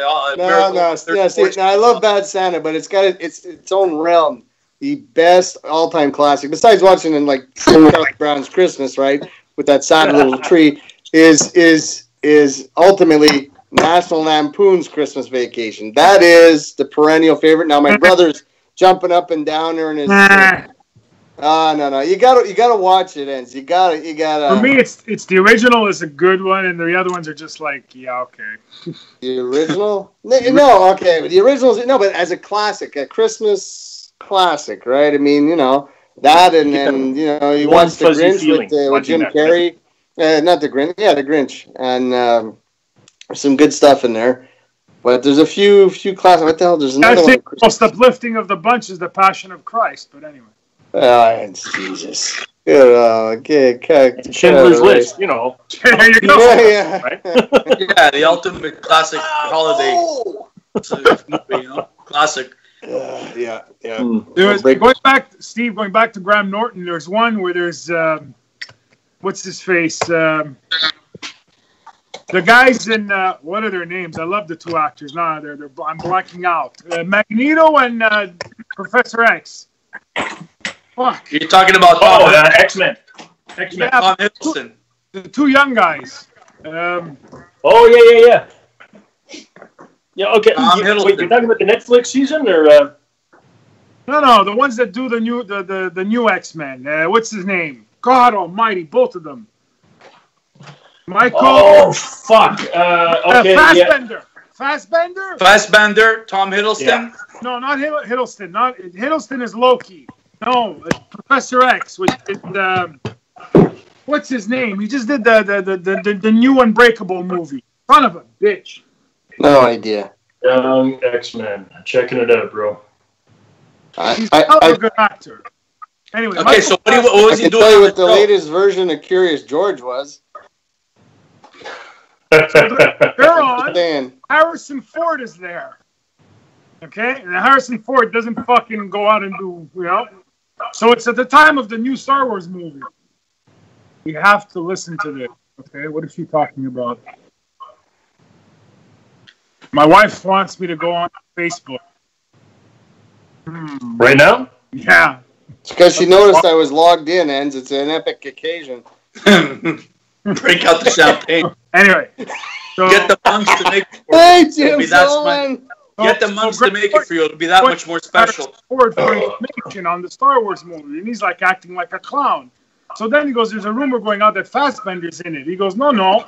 But he gets him to imitate Chewie. So he's doing Chewbacca noises. That's fucking hilarious. Oh, exactly. It's a good show. It's a really good show. Hiddleston was on with Robert De Niro. Yeah, I know, when he was imitating him. But he had to imitate a few people before. Yeah. Why do we have the loop going here? I don't know. I don't hear it. What? You don't hear it? You hearing a loop, bro? A little bit, faintly. And it's just driving me nuts to cut it out. I'll be back. Let me go see what she's babbling about. It's called Alzheimer's. Yeah, seriously. X-Men First Class. No, or it could be the spaceship from Contact. It's outside your door. Come and get me, please. It's what caused the tornado in fucking Gatineau last night. Yeah, seriously. Hey, fuck, is that ever crazy or what, man? I saw pictures, warning. Man. Oh, so I went down to see Grandma just to check and make sure that she's good, because we're going through a lot of emotions these days, and displacing a 74-year-old is always a challenge. Okay, and so I went down to check on her, and she's watching TV, and she's like, yeah, I'm doing okay. Then beep beep beep. What the fuck is that? Her TV starts barking. I'm like, what is wrong with your TV? Because I never watch TV. She goes, oh, it's normal. It happened 4 times in the past hour. I'm like, what is it? She goes, tornado warning in Western Quebec. I'm like, what? So I didn't know, but the TV actually beep, beep, and then an announcement comes on. I'm like, wow, that's great. I mean, I feel connected to the community all the time. Just like when we were kids, right? This is a test. This is if this was real. Yeah, exactly. That's do it now. Broadcasting. Like fucking 30 years. People in 1972 told us that there were going to be fucking tornadoes in places you never expected. And there you go. It's 2018, and they're happening in places we never expected. So it works. They are. Fuck. Science is rocking, man. It's crazy. Yeah, it's not far. That could have been fucking Beaconsfield, bro. Like, it literally could. It's an hour away. Could have been. 1 hour, man. And weather doesn't give a fuck about 1 hour. Is 5 seconds. Dude, done. West Island, devastating. And when you see, there have been little, smaller, like micro tornadoes and stuff. Like there was one when I lived up north. Came through. You the Laurentians, bro? Yeah, man. And it's happened a couple times, but it took 30 seconds. Like we knew there were storms in the summer, and I was downstairs working. Jay was upstairs for whatever. Aiden was at daycare. And she yells down, hey, they say there's going to be bad weather. I'm like, yeah, okay, I'm working, whatever. There's bad weather every day. But for me, anyway, she said, are you going to come up soon? We're going to go pick up Aiden because it's going to be really bad. And I'm like, yeah, okay, I'm coming up, yeah. And then, as I said, she says, are you coming? And I said, yeah, I'm coming in 2 seconds, I swear. She says, no, just stay down there. And in the window, above where I sat like I do today in the basement, it just got really dark. And I'm like, oh, and you could hear it was windy and stuff. And she came running down the stairs, and she's standing she's like, holy shit. I came down, she goes, everything is going like sideways outside. So, and in 30 seconds, you could hear it. 30 seconds later, we go outside. The top, we had this huge, not a pine tree, but a spruce tree. Like, I don't know, 50-footer or something outside in the front. It took the top 10 feet off. Foop. In the backyard, trees down, all kinds of stuff. It just kind of spiraled through, like a tornado, but it just kind of weaved its way around. And when we went right over to Aiden's daycare, we got there, it blew out windows at the daycare. In his room, we got there, he was freaked out, crying. He was only 4 years old, right? But he was like, they were having nap time, and window goes, poof, it blows out and it's smashed in the parking lot, So the poor kid was terrified. Like, he wouldn't look out the windows at our house. Every time he'd look out, he'd see trees. Well, no kidding. He's fucking traumatized. He was traumatized. Windows are a bad thing. Fuck. Yeah, for about a year. And, that was not like an F2. What I saw before on TV on the Meteo Media, and I was watching. My brother texted me last night. So, how are the winds down your place? I said, well, it's windy, but nothing. Because where I live, the way our house is aligned, we get a lot of wind regularly, and so some nights it keeps you up, right? It's loud, and So he texted me and I said, well, it's windy, but it's not like the end of the world. Like they predicted 100-kilometer-an-hour winds. I'm like, well, this doesn't. Right. It's not cutting it, right? Yeah, but you'd know if it was over 50. You would know right away. Oh yeah, for rattling sure. I was like, yeah. Ridiculous. I mean, it rained like hell. There was lots of wind, but there was no 100-kilometer-an-hour wind. So when I saw like the pictures on TV, cars flipped over, like this is shit you see from Florida or Arkansas, right? Like crap levels. Exactly. You know? When's the last time you ever remember anything except for what you're talking about, like on a major scale, right? On a major scale, nothing. Like we don't get that shit. We just don't. Well, fucking ridiculous. We didn't get that shit, but I think more and more we're gonna get that stuff. Get 4 or 5 gallons of beans into the Sutton Brothers, and you will. You can have yourself some F7. F12 coming at you. Bessie, hold on to your hat. Coming at your life. Yeah, live, right? Yeah, that's some. Hey guys, I hadn't seen Skylar in like almost 2 months, and came by for dinner at my parents' place, and he came to announce his news that he got another job, and now he's working at the SAC. No way. $55 an hour. How much? Wow. So which one? I'm going to see him. Is he a sommelier? I'll tell him where he's more in the West Island because he's like he lives in Ville Saint Laurent, so he's probably working around there. You tell me which one. I would love to go and see him. You go on and surprise him, and you tell him. I won't say anything. The first 4 visits, I don't say nothing. The 5th visit, I'll let him know. Me, your dad, buds. That's it. Then I'll walk in. That's it. I'll see if he lets me in the next time. You're the fucker that fucking, you bastard, I hate you. All right, that's all good. That would be cool. You tell me, offline, you tell me which one, I'll go and see him. I would love that. I'll let you know which one it is. He'll let me know which one it is because he hasn't started yet there. He's still a sport expert. Right. So that's he's still going to work there because they need him because he's a technician there. So he's, he he assembles the bikes, fixes people's bikes and stuff like that, and hockey equipment and tennis equipment and shit like that. So they still need him there. So he's kind of like, I don't know how he's fitting in the hours for university because he already started like I think a month ago, second semester. So I'm like, everything okay with school? He goes, yeah, everything's cool. It's cool. It's not college. It's not high school. It's like selective courses, and I have to take one elective, which he took 13th century British history. For some reason, he goes, it's so boring, but he's got to take it for the credits, whatever. So I said, that's cool. How old is he now? I'm sorry, I don't even know how old he is. How old is he? He's 22. Beautiful, beautiful. He's the age of us, Paul. He's the age of us. You know what? He's the age of us, man. Right now, for us, this is the fun age for us because I walk into Provigo next to my house, and there's 2 guys at the cash. 2 guys at the cash. One of them is my nephew, George. When I first met him, he was 6 years old, right?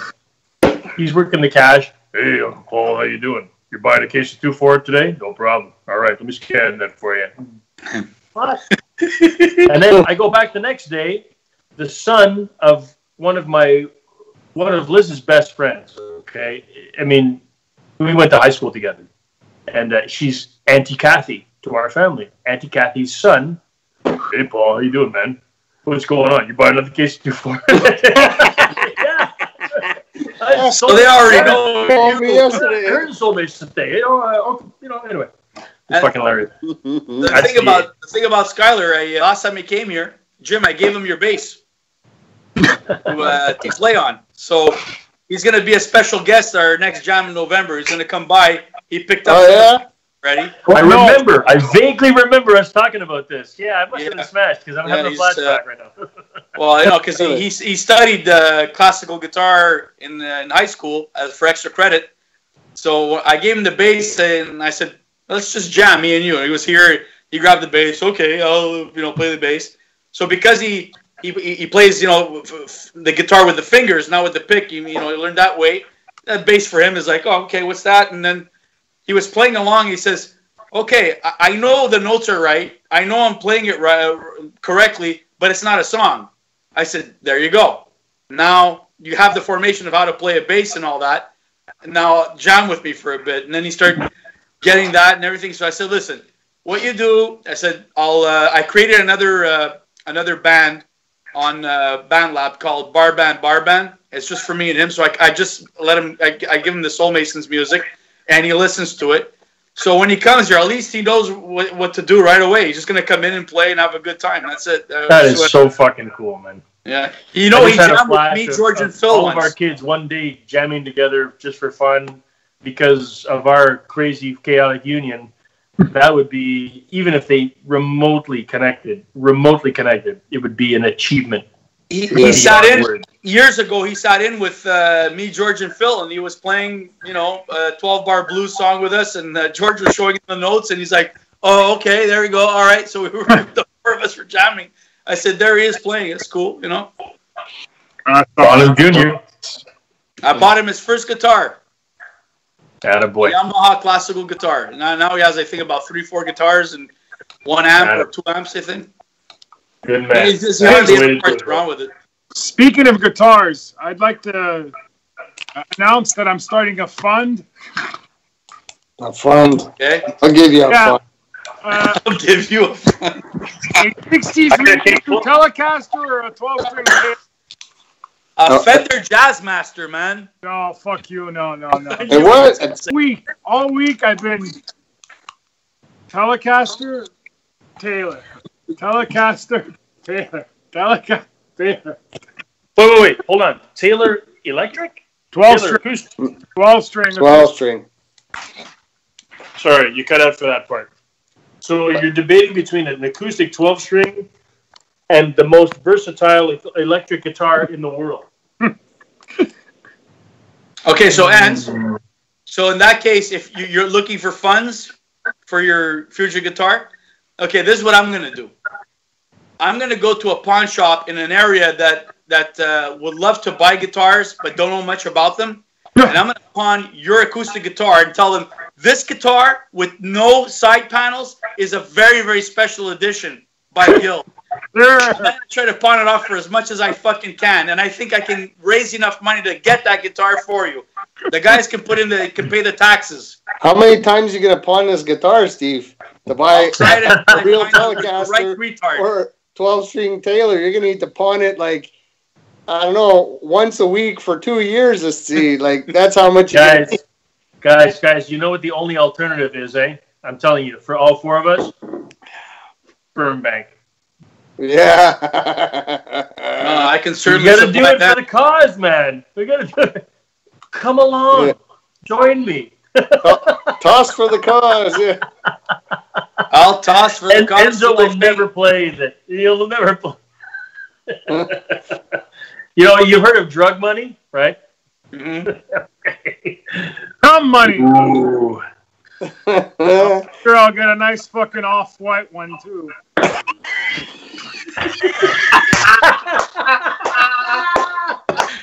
That we could train to make calipers. Is from Cream. Yeah, bro.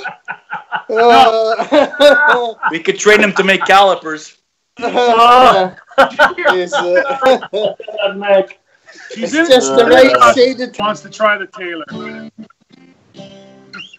Is there something about? I miss my old Yamaha, believe it or not. Remember my old Yamaha from back then? Yeah. You know what I remember, Enz? Your Takamine. Double neck. Yeah. That was just... Thing. You try and hold it up and it'll fall over. Whoa, Jesus. That was a big guitar, man. Big I have guitar. to check. I don't even know if I have a picture of that fucking thing. The way you feel about your Yamaha ends is the way I feel about the guitar that I learned how to play guitar on. My dad's old Ovation. He had a full-bodied Ovation. And before I massacred it, it was in pristine condition. It was a U.S.-made Ovation, which now they're fucking $4,000. But this one was like a balladeer, like an old-fashioned balladeer. He probably picked that up at a pawn shop, traded in, I don't know, something. And it was awesome, the sound. And I took it for granted for the first 10 years of learning how to play chords because I'm like, that's the way it's supposed to sound. And when you play a G, and every single guitar that I've ever played since, every single guitar, ça me manque. There's something always missing. I'm like, oh. Paul, was that the guitar? Even on this fucking cutaway, my 40th anniversary special, which everyone in the world bought for me, you know, it's not there. It's not there. It's good. Well, the Ovation you're talking about was a pine top. Was that the one that cracked? Yeah. Over time? Yeah, I remember that guitar. The crack on it because of the pine, because it dries You're one of the few people that know me long enough to know about that story. And I know that story. It's a sad story. It's a sad story. Where is my heart? What did you do with it? It's in my basement. It's in my basement. You get it fixed. I know the guys that can fix it. It's $2,500 to get it fixed. Where did you go? Everywhere. The thing is, every single luthier has told me, why? Like, why? It's a waste of money. Buy a brand new one. It'll be better. I'm like, yeah, I agree. I could spend $3,000 on a brand new American Ovation. But it's the sentimental value. Exactly. And I've never been in a situation where I've had $3,000 of liquid income to just blow on repair. You know, Jimi Hendrix's guitar that was shredded and burnt, and they pieced it together. Mm-hmm. Oh, it's brand new. Here it is. Like, yeah, no, I don't have the funds. But one day I will fix that bitch, and it's gonna sound like shit, because no matter what you do to an old guitar, the real sound, when I buy my Ken Smith, I will also buy an Ovation Balladeer, U.S. made, New Hartford, Connecticut, $3,464 with mother of pearl inlay, with no fancy shit and no leaves and fucking Melissa Etheridge dyke shit. No, fuck it, boom, that's it. No cutaway. Yeah, maybe I might get a cutaway. But the plastic back round, like, fuck. Yeah. I can't wait to hear that again. I can't wait. And I am addicted to that one sound. And it's like, why the fuck am I? I grew up with that, and it's in my blood. It's in my blood. It's in my brain, and I need it back. And so this brings me to another point. Steve, I got to tell you something. You know, I'm very thankful that I'm surrounded by fucking awesome dudes, present company only.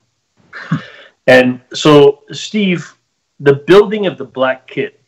Can we make a side episode of the Soulmason channel? Yeah. Sure. Yeah. Watching me hammer. Okay, because this would be a fucking blast. And I don't mean to say that we both have to be present for every episode, but I would love to do it in tandem. I would love to help in a way that you would let me help. That doesn't demean your craft. You know, Paul, Minka, I'm going to fucking get you to do this. Okay, I work for you. I am your disciple. I am the drum disciple. And you tell me to do this. Go online and find this fucking part. Nah, you fucking bastard. That's what I'm going to need you for. Go and do it. You know what I mean? That kind of shit, this banter would be the best fucking side episode. Because now, you're saying black, eh? 100%. Black stain on wood? Black stain. You got to see the grain. Yeah. But you got to see the black. There you go. Steve, did you get black hardware? Yeah, you can get black hardware. Oh, and by the way, I have black hardware. I am not a fan of matte black. That is punk ass. No, the stands will be matte. The stands will be matte, but the drums will be a slight glimmer. Classy black. I might just use the linseed oil for that one, because the time is not like where I was building the kit so I could start playing last spring, so I could start playing, have you guys over and start doing shit. I'll have if you give me ample time, I'll be able to probably use the linseed oil and get you the real glossy shine. Yeah, can I just set a time frame for this? I just want to set a time frame. I'm right now. I'm 47 years old. I plan on dying at around 90. I would like to have 3 years of playing it. 87, 47. You have 40 years to complete the project. Get on it. Nice.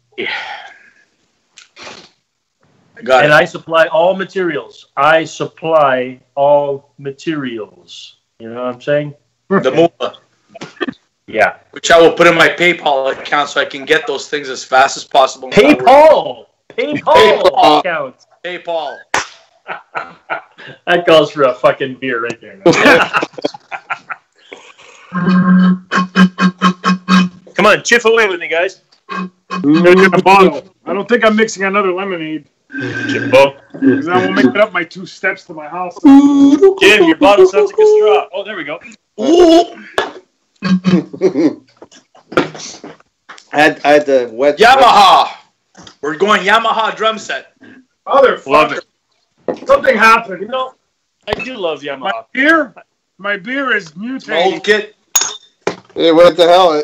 You drink right out of the case ends? Make a Caesar out of the case? Oops. The Ides of Cardboard. The Ides of Empty. It's Fennel and old sock. One cap to rule them all. Hey, let me help you out with that.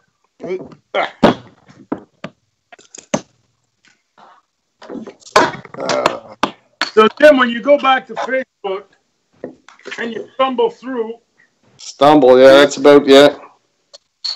in the green room, you will find an old favorite. That one. Jacques Montreux. Yes, I do need to stumble back through. Need to stumble anywhere, see. Jacques Montreux lived on Bordeaux. I have no idea.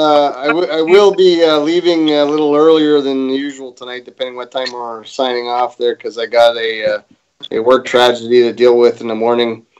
So I need to be at my somewhat, burn. I have a few brain cells. I did a few things this week on less than half brain cells, and anyway. I trust you on 3 brain cells more than I trust myself on 100, bro. Yeah, thank you for that. And surprisingly, I managed to squeak through a lot of this shit on very few brain cells. But how does that work? That you're doing it on a Sunday? It's I don't wanna try and enlighten you or bore you with the. Anyway, I'll tell you offline. But yeah, there's some stuff going on. So anyway, so I'll need to go to bed at a decent hour. Good luck with that, Jimbo. I got something I need to nail by noon tomorrow. If I only get up at 1:45, I'll be in dire shape. You got a man to see about a horse. Go do it. Yeah. So yeah. Well, no, I'm not quite done yet, but I'll pace myself for tonight. So just on a completely different tangent today, we had to dig some, clear out some crap in the garage. Right, this was the big project of the year, the annual. Hey, first day of autumn. We got to pack shit away and all this kind of crap. So besides finding a dead squirrel in my backyard, festering away, some raccoon shit and other stuff. I know it's not my own dog's, duty, because he tends to. He's like the Easter Bunny. Drop a turd, drop a turd, drop a turd, and I got to follow him. It's like, so it was very good grouping. So it wasn't my dog.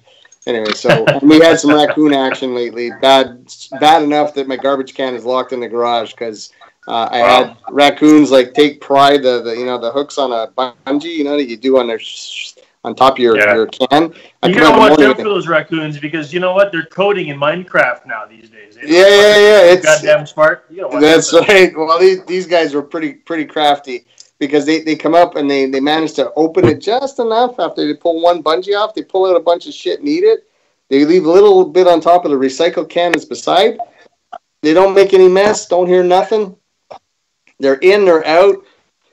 And then I find their loads in the lawn, So anyway, but the reason that I bring this up, we're in the garage, and Aiden found Genevieve's old rollerblades. Right now, we have a gravel driveway. Right, we got a big driveway, but it's all gravel, so you're not rollerblading shit there. And he's like, "Well, I'm going to go out in the street, buddy. I don't care how many helmets you wear. You're not going out on our street because, right, he's going to get going unless he's skating uphill, but then he's got to come downhill. No matter what, it's all going downhill, and he's going to end up in the fucking lake at the end of the street, right?" So I said, no, they just pace yourself with the rollerblades, right? and they look like they're from the 80s anyway. So I'm like, they probably disintegrate on your feet. With his brother after supper kind of thing tonight, because he's like, can I go to the park? Can I go to the? Well, he wanted to go to the end of the street. They're going to the park. Put those goddamn old rollerblades, purple and yellow and all this weird looking colors from the 90s or 80s or whatever. Anyway, and man, he probably did about 5 kilometers around the track at the park at like breakneck speed. Nice. Only once did he go out on his ass. So tomorrow, I'm not gonna ask him to stand on a stool and check him out or anything. But I figure he's got a little, road rash on his derriere. But he bounced right back up. Yeah, I'm good. Gave me a thumbs up, and he kept plowing around there. Fucking A, man.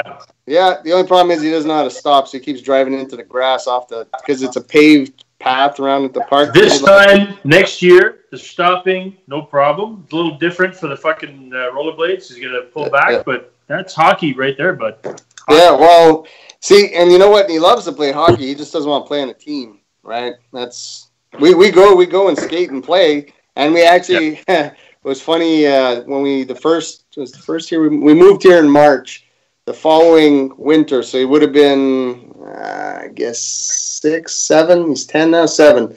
So we went over to the skating rink, and it was me and him, and there was nobody there. And somebody showed up, a little kind of shinny, and the thing. And Aiden was like, he's shocked, like, oh, why are they talking to us? I'm like, yeah, it's okay. Yeah, sure, we'll play. Like we're all sharing the rink, right?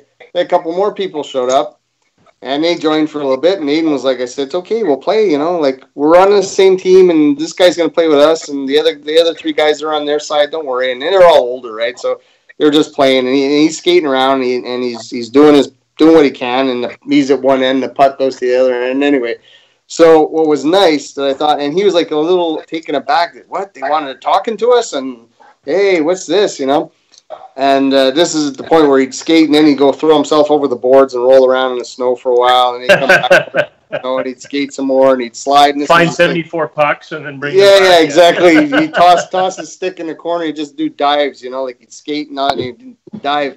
So, and he's not bad, for someone who hasn't had tons of ice time. But then the same night, the people, they took off, and we were still there. I don't know. We were there good long. It wasn't too cold that night because we've been there a few times. It was bitterly cold. Anyway, so some other people showed up, and as soon as they got on the ice, he is up in their face. Want to play hockey? Come on, let's go, And I was like, wow, never, gets into that. So he, wants people to play. So I thought when we got down to the park today, it was awesome, and this was about 3 years ago. So tonight I see him in the park, and he's going around, and I think he was really excited. If there was somebody else there with rollerblades, I'm betting he's going to school on Monday. Hey, I wore rollerblades, so he was doing really cool with his helmet, and actually I brought my hockey gloves for him. I said if he goes down, on pavement, it's gonna scratch the hell out of his hands, but he didn't wear them, so anyway, it was pretty cool. So a little side. Good on you, buddy. Found some old shit in the garage that I thought we were gonna throw out, and yeah, so he enjoyed that. It was good to see him skate. Not so good to see him riding down the path on his ass. Yeah, I was gonna say something about that. From the producers of Forrest Gump brings you a Sherbrooke hospital in Sherbrooke. Yeah, that's a movie right there. From the emergency room of Sherbrooke. I could do that every day of the week. I could do an episode that I could film and do every week. The other night, the other guy, he was he's home half the week because he had a fever and this and that. It was one hell of a week. I get up and I'm sitting there at supper time, and I was up for my supper break. I come up and Genevieve says, "Did you show Daddy your head?" And it always starts off, "Well, show Daddy your head." Anyway, he's busy watching Pat Patrouille there as we're eating supper, and he turns around and on his forehead, Kieran, not Aiden, he's got this red mark from here right down. I'm like, what the hell? He's sick. What's going on? He's supposed to be quiet. He's got a fever. He said no. He was running around before, and he ran. He missed his shot, and when he fell into the corner of a table, but the leg is a square table. Yeah, so he nailed him. So he hit himself so hard he sat down. Bang. And said, "You okay?" Yeah, and he gets up and he keeps running, so he's got this big red mark. So Steve, I could do that shit, episodes of that crap every day. Oh, I remember that. Every day. I remember that shit so much I forgot. Yeah, well, I'm sure he's going to forget all this stuff. But him and his brother, that they get wrestling, and the problem is Kieran, I don't know. I think tonight was the full moon is out, or we're close to it. He was going around wailing on his brother and the dog. Now, the dog is like, he can pick the dog up and throw him now, right? He's only 2 years old, but he starts playing with the dog, and he starts whamming and wailing on the dog. He's petting him, and the dog gets, I'm excited, and then he's playing like a friggin' bongos on the dog's head, right? Goes over to his brother, he throws himself on his brother, starts punching him, and you're biting him and kicking him and whatever, and Aiden's like, ow, I'm gonna stop for Christ's sake. But he'd run around and he'd go by, and as he's running by, he'd swing a kick, land on his ass. Anyway, so Fever actually kicked in this week on Monday night. Yeah, it was an all-nighter of screaming and yelling, and finally, he went to the doctor on Thursday, so he's on antibiotics now. I was thinking of you guys actually, because both my girls had one or two nights where they were sort of uneasy and up like 5 times throughout the night, and I was like, what the fuck? How could you catch something from across the island? Our kids didn't play together. There was no, chicken pox play date, but they just got something. And I would imagine that it's rampant throughout Quebec. Whatever it is, it's the time. There's something that's fucking being communicated, Back to school, man. Everybody's got a little something. Well, that's it, right? I mean, you fucking communicate the disease. You go to work with someone from the East End, downtown, West Island, and with 4 days, literally, it takes 4 days from shit to get from your end of town to my end of town. That's the rule. Yeah. Not surprising. So, Paulie, you do know your camera's off, right? Mine? No, it's not. No, what are you talking about? All good, bro. Really? You know what you got to do, Jim? We had the same problem when Steve and Enz both joined the call. Hang up and come back. All 3 of us had to hang up and rejoin. All right, I'll see you in a moment. It's fucked up, but we don't want to make that your cue to leave either, But he left anyway. Poor Jim. All right, there we go. That's weird. Back. Here I am thinking back in black. You're not there. Now I can't see myself. Jimmy. Jesus H. Christ. Speaker off. Just tap the screen. Turn on the cat. There he is. Back in black. Pick nose. Grab ass. Yeah. But tabarnak. What are you doing, Enz? Trying to get you know what? Massaging your phone? It's unfortunate that it's so complicated for each of us to have to fucking see, but I can tell you with confidence, the live feed is awesome. Oh, yeah? Oh, yeah. I have not been in to see one of our recorded videos or anything yet. A couple of occasions, because I go in and I watch the video and the audio is off by 10 seconds, like literally 10 seconds. And it's like, because what we're doing is we're live streaming to YouTube basically a 3 to 5 hour video, it's a big fucking video. That's why I'm extremely happy to not stream it to my computer and then have to fucking upload it, because it would take me a week. So live streaming is good. Live streaming is your friend when you're a video editor. And there's an episode that you want to go see. It's your brother's wedding. That's the episode you want to go see. No. For me, no. For me, it's embarrassing. No. Go watch the last week. The last week is good. It's normal. Everything's fine. Shut the fuck up. I don't know how I walked from the back of seriously, because it was dark. I didn't turn on the lights in the building. I just walked and I said, I know this place. I know this place too. And then there was light. And then I saw a stairway and I got up there and I just crawled back into bed. It was special, Jim.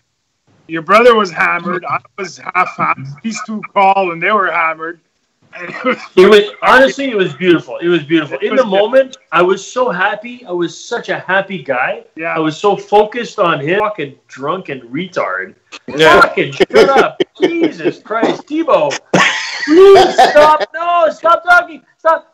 He's not. He's good. Oh, that's funny. You really don't. You just have to look at the video and you don't need AA. No. Exactly. Take it easy. You gotta take it easy a little bit. Yeah. No, the Paul's Paul's speech when he gets Annie, my wife is crying. Paul being Paul. Sorry, Enz. Sorry, Carmi. Sorry, Jim. Sorry, Steve. Sorry, God. Sorry, everybody. Anyway. Then berating me. Go play the drums. Enzo, play the drums. Yeah. What the fuck is wrong with you? All right. So you know what? It is a good episode. It's worth watching. Yeah, maybe I should watch it. I'm being selfish. It's a fucking great episode. It really is. It's a good episode. Doing all this. I'm busy driving home in the dark. We should call brain marinating in, like, being pickled in the fucking skull. Well, but wait, Steve. It is a brain marinating. More like fucking sardines and mango. How's that? Yeah, it's more like it. It's true. That's true. My son went to bed. Go ahead. His T-shirt going to bed says something. I don't know. There's a picture of a big dill pickle on it. And you happen to mention dill. PJ's going to bed. Aiden, Kieran or Aiden? Aiden, and a big dill pickle, and it says, "What's the big dill?" You gotta love children's clothes these days. It's hilarious. Every piece. Did he go to Labyrinth to pick that up? Pardon me? Did he go to Labyrinth to pick that up? Yeah, no. You That's get a that at Labyrinth Walmart, man. Yeah, Labyrinth. My favorite baby onesie of all time, for sure. I'm in a fucking flea market. I don't know what town. We're traveling around. And they got corn for sale and apples and shit. And there's a little section of baby clothes, and there's one on display. It's a camo onesie, total camo, like real good quality army camo. And in bright pink letters, it says, "You can't see me." Fucking brilliant. Like, buy it now. Yeah. I wore my favorite T-shirt one time. I wore it in class back in high school. It said "fuck off and die." They told me, "Get the fuck out of here and go change that T-shirt now." Fuck off and go change. But Steve, no pun intended. That you chose something so subtle to wear would be like obvious. I just love the T-shirt. I bought it and I said, "This says it all." I don't think they'll mind. So let me take a wild stab here. You didn't get the elective you wanted, right? You didn't get humanities. You see, Paul, the kids thought it was cool, but the teachers, they thought it was cool too, but they couldn't do that. Otherwise, they'd be fucking fired. They would get fucking fired in a heartbeat. They wanted to know. Exactly. And they wanted you to go buy one for them at Labyrinth, right? Hey, Steve, here's $12. Give me an extra large. Let me hazard to guess, Steve, that you were still on Elmer's and hadn't moved up to La Paz at that time, right? That's why you thought it was... No, Hans, no. He hadn't moved up to Testers. You don't understand something. La Paz is like fucking... That's you need Testers, man. Testers. Okay? We're talking like hard glue over here. The stuff you order on eBay. Thin, dry coats of Elmer's cannot possibly match La Paz. No, it's right. Sniffers. You crack open a fresh batch of Testers and put it in your little paper bag there. And this is the kind of story that really binds us together, guys. Yeah. You know, once when I knew Anzo in late high school, I told him something. I'd like to. I have no clue what you're talking about. I told him I want to name a band based on me and you. I told him back then in late high school. I told him, we're going to name the band Eaters of Possessed Vomit. And he was like, I knew he was going to react. I knew he was going to say, "Oh, you fucking fuckhead." But wait, he hesitated. He went like, "No, you fucking fuckhead. We can't name that." He hesitated, though. He liked the name, but he said no. That's as bad as your buddy, former guitar player brother, with Assorted Killers of Spit. Assorted Killers of Spit. Was that his or mine? Or yours? Joe. That's Enzo's brother, Joe. Oh, yeah. Joe Caruso, yeah. I remember him. Assorted Killers of Spit. It's time to bring it up again there, yeah? No? Don't you have to bring it up? Big fishy. Yeah. Big fishy. Big fishy. Jim wanted to name one of our cover band. Incarnations. Why Big Fishy? I don't know. We had some good. You know what? I don't know why. It was, and I designed like a logo. And somebody draw a picture, like it was gonna be like the logo kind of thing. You know what? Now it all makes sense. Why, Steve? That's what it is. Every song. And all that time, I wanted to name our band a fancy, classy name, and I never got to name it. You know, and I remember that name. Big Cheese Fishy. makes me fart, and I wanted to use it. What? No! That was for Jim. Huh? That was for Jim. You know, we did have some cool wannabe names. We had Psychotic Playground, which then became an album of another band. We had Easy Come, Easy Go. We had Beggars and Thieves. Oh, yeah, I remember that one, Beggars and Thieves. Monster de Femme. Washouts and Losers. You remember Washouts and Losers? Yeah. MDF, Morte de Femme. That was an actual band. We were that band. Yeah. You were Morte de Femme, yeah. Yeah, for sure. literal Italian translation, Paul, means you're dying of hunger. But mal de faim. Right, mal de faim, right. Yeah, but what it is you're a fucking loser is what it is. So our high school... Right. If you can't eat, you're a fucking loser. But our cover band... Was Black Carnation once or something? Blackwing. Blackwing. So original. White Line. They all fucking sucked. Big Fishy was good, man. I'm telling you, Big Fishy. Big Fishy. I'm attracted to the name. You know what, Jim? In the future, if we ever get interviewed about a band, and they're asking us about a band name, Enzo brings us up, we have to shoot him? Okay. There's bands that always say we were called, we performed as this that night, but when we settled with that name, we're going to use Big Fishy. There you go. We were Big Fishy, when we just show up in a bar to play, incognito, or Big Fishy. Okay, I can live with that. I'm good with that. I love that. That's the fucking in Canto, like the fucking... The Beatles had Sgt. Pepper, we have Big Fishy. Big Fishy.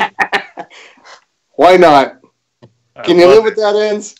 Sure. If we need it, we'll use it. It's agreed. I think you can agree because we're probably never going to use it. I threw my rod in. Hold on. Let me blow the official flute of acceptance. I threw my what? It's accepted. Hold on. I pulled out my pole. Let me guess. Steve is going to get some paper and pen, right? Drop me a line. I pulled out my pole. Baited my hook, yeah. Not a good sign. I'm attracting flies. And I fought the cod, and the cod won. And the cod won. Little Fishy is number one. Oh my God, that's hilarious. Well, at least Steve's not taking us to the can with him tonight. Oh, that's a great idea. Join me, boys. Let's go! You're welcome. Time for a bio break. Oh, see you later, loving. Break of the bio. Oh, that's too much. Did I mention that I'm homeless and I'm pissing in a toilet that doesn't belong to me anymore? That's it. Makes you know. All right, I'm assuming you're burning your spare time on Tabarnak on MLS. Every day. And? Every day. Every millisecond. Every millisecond. You know what, Paul? I have discovered one very important thing, which is pretty much a law of our physical universe. If you think that $100 is sufficient to get what you want, you quickly realize that $1,000 is what is required. And so we have discussed, Grandma and I, because it's me and the two girls 26 weeks of the 52 out of the year. But there is also a venerable lady involved, 74 years of age. And there are certain requirements that come with that sort of, quandary. And without getting into details, let me just say that more money is better. So I can't wait to show you what we finally decide upon when all involved members of the fucking decision-making process have finally come to a conclusion as to how much we can really afford. I think it's going to be a fuckload more than we thought in the beginning. The house that I'm living in right now is a perfect example of that, because in 2015, we moved into a multi-generational house. And before moving into this place, we thought Oh, we can afford this. And we ended up doing this because, oh, fuck, it's so awesome. We love it. It's great. And right now, that's what's happening. We sold that because the market's gone up. And now we're thinking, oh, no, we're going to go here. That ain't happening, guys. It's been going up for the past 3 weeks. Fuck. God, you know what, Paulie? I can't wait till it's over. If I can like offer I said before, get past inspection, done. Next step, close my brand new black drum kit. That's the goal. There you go. That's all I care about. All I care about. Polished. You can study the MLS till the cows come home, and this has happened to me twice now. This house and the house in Prévost is study the MLS, look for all kinds of shit, work with an agent, and I guess the best thing is when you work with an agent that you trust and you do visit and you do a bunch of stuff and you tell them what you want in parameters. This house wasn't one that we found within the MLS. I mean, it just wasn't in our range, and our agent brought us here, and he said, well, based on what you guys have done, and you visited, I don't know, 20 houses, each one of them has something. He goes, well, he goes, I really think maybe just go visit it. I'm just saying, because he goes, I think it's gonna tick all the boxes. And we came and ticked every box, and here we are. The house in Prévost, again, we were visiting a bunch of houses, and the agent, low-key guy, quiet guy, and he was good, and we're thinking, like, is it us? Is it him? And we're MLSing it like crazy, and then after we're visiting a bunch of pre-planned houses that we were going to go see, he said, do you mind, like, I got all the time in the world for you guys. You tell me what houses you want. I find some houses for you. He goes, but there's one that's not even on the market yet. Why don't we just drive by and see what you think? And so, again, he was just thinking outside the box, and it was stuff that wasn't that one wasn't even up on the MLS yet. So often it's your agent. They know you know what you want kind of thing. And then just tell you, like, hey, I'd say is just based on what I, say, tell him or her, you know what, if you have any ideas based on you're seeing what we're doing and our facial reactions, whatever, because sometimes you tell them, I want this, this, and this, but then you get in there and they look at the kind of the stink factor as you walk in, like, well, I like it, but I didn't, and they get to read you. If they have ideas, say, if you got an idea for me that's not really within my parameters, show it to me anyway. And twice now, just that's how I got my house. Not the MLS. It's a strange and chaotic process, and we have as a family have gone through so many changes in the way that our needs have evolved that it's unmappable. It's unmappable. Like literally without any detail. Like 6 years ago to today, completely different people, both. Liz and I, completely different people. And my mother, too, who lives, downstairs, is also gone from being a 64-year-old, fully active with a sister, to a 74-year-old, very not so mobile, everything about it. Me being an unemployed musician to being a systems administrator with a secure job, like everything has changed. Everything has changed. In only 10 years. Fucked up. It's fucked up. In 10 years, man, like there's nothing the same about me. Nothing. And the house that we need next, I've gone from renovating, a piece of shit from ground up to buying like a mansion down the street. Our real estate team are actually close friends of ours. They're close friends. Liz works for them. She's employed by them. Right. Yeah. It's fucking awesome. We're extremely fortunate. We could not be in a better situation as far as real estate is concerned. Liz's job was to fucking show the house. You know what I mean? and put the listing on MLS. Like we're set. It's amazing how things have worked out. But let me tell you, I mean it wholeheartedly. I cannot wait to find out what the fuck is going on. And in 2 months, I will know because I have to move out here by December 1st. So in a matter of 2 weeks, 2 episodes from now, I'll know exactly where I'm going to go and where I'm going to be, where that black house with the black drum set is going to live. Are we going to call it Home One? Or are we going to stick with that name? I told Steve right now, Steve's shop, right now is Studio A as far as I'm concerned, man. Right now, yeah. You even gravitate to it ends. Like, I mean, it's the fucking place. It's right now. That's where it is. When I finally finish all my bullshit and I get back into business, then we could talk about what version of my studio is in the mix. Can I just interject here? Of course. If I could sell my pee for $1.46 a liter, I'd be fucking rich, man. That is quite the revelation, Steve. Yeah, it is. It is. If I just thought about it when I went down to pee, and I was like, yeah, if I could be really rich. But let's talk about more realistic things. Yeah, Paul, listen, I know in a couple of months you're going to be in a new home, and everything's going to be great. You don't have to.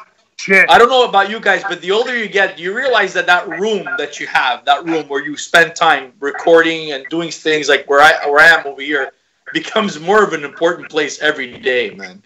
Without it, it's not you. Without it, you don't, because all my shit's here. My drums, my tools, everything is here, and this is where my creativity happens. This is where I get ideas. When I go home, it's like, I gotta go to sleep. So nothing's happening. And when you get up in the morning, you're fucking groggy.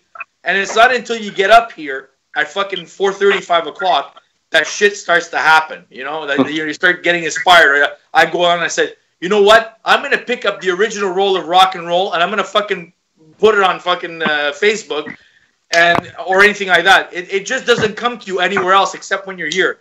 You think about these things in little spurts of the day. But it's not until you get into your fucking man cave until those things become a fucking reality, Nothing becomes a reality until you're in your place. Yeah, you could be married, you have kids, everything, you got a house, whatever. But this place is yours. It's your own little sanctity where you can... And guess what? When we do this broadcast here, we're doing it from our fucking places here. Beautiful. Well, you know what, Steve? It's funny you say that. So I say all the creativity and such comes out. There's a room that was dedicated just to that. My workspace was on the opposite side of the walls from that. Right. So here I spend a minimum of 40 hours a week, and everything that I want to do is over there, right? But everything that I spend all my goddamn time doing is over here, and it's kind of rather bittersweet, right? So people are thinking, you work in the same office where you got guitars and stuff? Like, it must be a playground. Yeah, no, because you know what? I'm immune to it, right? It's like when I used to, work all day, and as a cigarette smoker, everybody's out going for breaks and stuff, and I'd never smoked during the day, never thought about it, never happened. So it's the same thing. I walk past the guitars, don't think twice about them. They're here all day. Sometimes I clap my hands like during or something happens or somebody stomps upstairs. I'm on a call with someone. I hear the acoustic guitar resonate, right? Huh? You gotta change that. I'm just. All I'm saying is that as we move forward and fix up our basement, depending on how things go, I'd like to figure out a way that I could make, as you say, have all my shit that I want in my room without all this unwanted shit that I don't want. That pays for the other shit, but Yeah. So, that's the way it works, man. That's the way it works. I know this is me because I know I'm wired a little differently. Well, I go to bed at night and I strap on my fucking mask and I find a position where it's not cutting the airflow and my shoulder's not vibrating from the torn ligament that I've had for 35 years. And, okay. How do I start this song? What chord do I need for this? And that's how I fall asleep, thinking about the next song, and the next song, and the next song. So, that's me. It right around, man. That's all it is. That's all it is. I was doing, again, I went and dragged up your shit, Jim, and I rewrote the song. Drag up my shit? Yeah, I was doing that original riff that you had. I rewrote the whole song. Okay. I actually did it. I did 2 versions. I go, I ain't recording this. It's going to take too much fucking time. But I did a version on electric with distorted guitar, and I did a version on the 12-string. 2 totally different vibes. And, I had Connor by myself from 12:30 to about 3:15. I took a nap. I took a half-hour nap because he was upstairs, so I got away with it. Then I go sit in the kitchen, play for 5 minutes, I gotta go give him food. I come back and play for 5 minutes. It's fucking insanity. But for some reason, it pushes you even more. Because you don't have the, I know I don't have the power to sit there. I got 5 minutes. I gotta try something. And the brain is like, and so I go to bed and it's still fucking going. Tonight, I'll be whatever, you know? Yeah, I hear a chord. What fucking chord is it? I can't turn it off. It's that energy that brought us all back together, bro. Because if it wasn't for that, we wouldn't be doing this right now. Well, I tell you what, guys. I think I'm going to sign off. As much as it kind of pains me, but yeah, I gotta. What time is it? Understood, buddy. Just before midnight. You gotta do. Yeah, I'm doing what I figure I gotta do. I have one more cigarette. I'd love to have one more cigarette. Well, all good, Jimbo. All good. We're backing you, buddy. We got your back. Thank you. We'll be here next week. I will. Well, I don't know if I'll get to play guitar this week, but I'll sure as hell try. I know you got a shitload of stuff, and I know you are. God help me. On another note, never mind the Soulmasons, but as your friend, we'd like to see you around past 60. So yeah, find a way to. I know. You ain't get month away a song for the next 10 years, and then you're full time. So if I have to wait a decade for you to be full time, I'm willing. Of the idea of taking. I'd like to. One way or the other. I stop working because I managed to get there, or I bite the dust and then I stop working. Right, so it goes. So right. But that's what I had to tell you. Foolproof.